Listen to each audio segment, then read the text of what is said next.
sexisme qui a déferlé sur nos écrans depuis une semaine.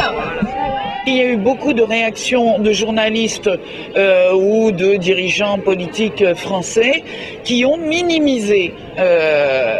Et moi, je ne sais pas s'il est coupable ou pas, personne ne le sait.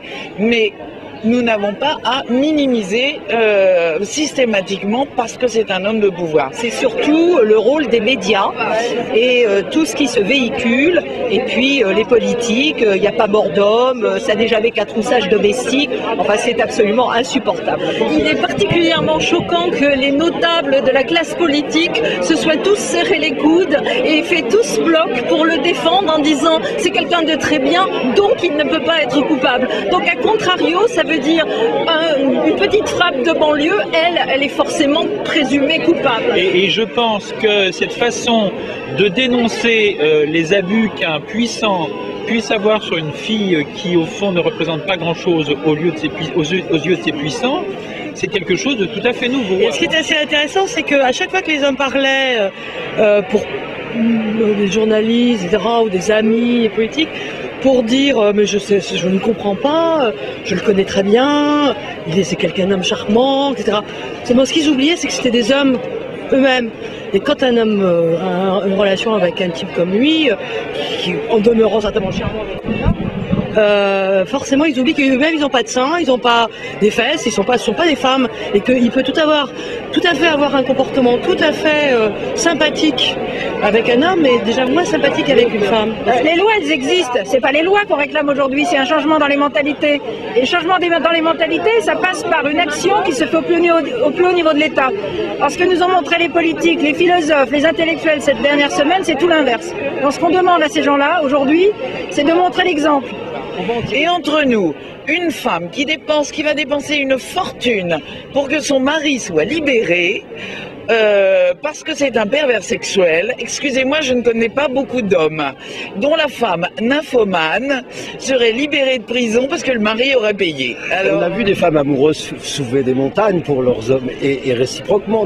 Non, là c'est plus de l'amour, là. Non, ça s'appelle pas de l'amour, ça. Mais qui paye? C'est la femme de Strauss-Kahn.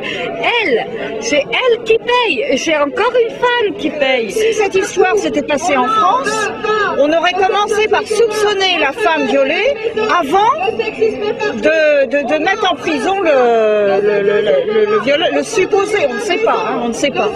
Si une femme avait porté plainte ici en France, je pense pas que Strauss-Kahn dans les 2 heures aurait été arrêté. Et puis aujourd'hui, la déception, c'est qu'on s'aperçoit que ça n'a pas changé. On continue à avoir ce double discours et finalement là, on en parle, on va en parler pendant quelques jours et puis tout va redevenir comme avant. Et c'est ça qui est déprimant. Nous vivons encore dans une société patriarcale et machiste où les femmes qui ont acquis quelques droits par le passé très difficilement se voient à nouveau mises en difficulté. On pourrait parler d'ailleurs d'une régression par rapport à des avancées importantes qui avaient été faites. Vous savez, moi, il y a 3 jours, j'ai un chef qui m'a balancé « Occupe-toi de ton cul ».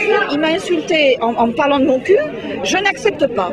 Eh bien, c'est vrai qu'à chaque fois, il faut du courage. Alors, je vous dis pas les histoires de viol, parce que quand vous portez plainte pour viol, vous allez raconter 20 fois, 25 fois. Vous pouvez prouver que vous êtes innocent. C'est passé. Vous imaginez comment la personne violée revit les choses?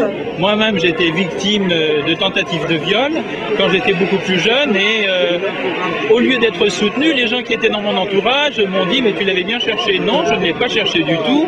À un moment donné, et justement, en l'occurrence, je me retrouvais un petit peu dans la même situation que cette jeune femme. Non pas que j'étais femme de ménage, mais issue d'un milieu populaire et une personne qui était, on va dire, socialement plus élevée que moi, à imaginer un instant qu'il pouvait me forcer. Ça n'a pas été possible et curieusement, ça s'est très mal fini pour lui et je n'ai pas eu affaire à la police. D'imaginer que cette pauvre fille de Strauss-Kahn a troussé comme une servante.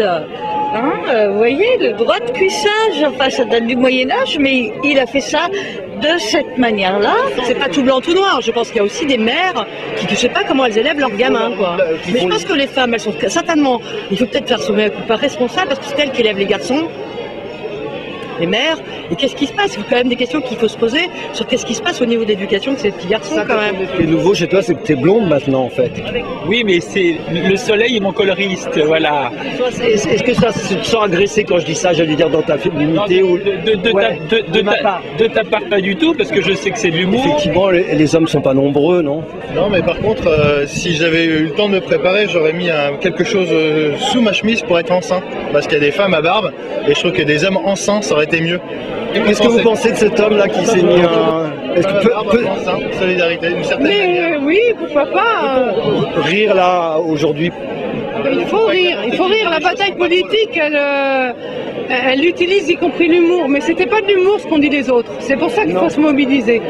Nous dénonçons le harcèlement sexuel, que ça soit de la part des hommes vis-à-vis des femmes ou de la part des femmes vis-à-vis des hommes.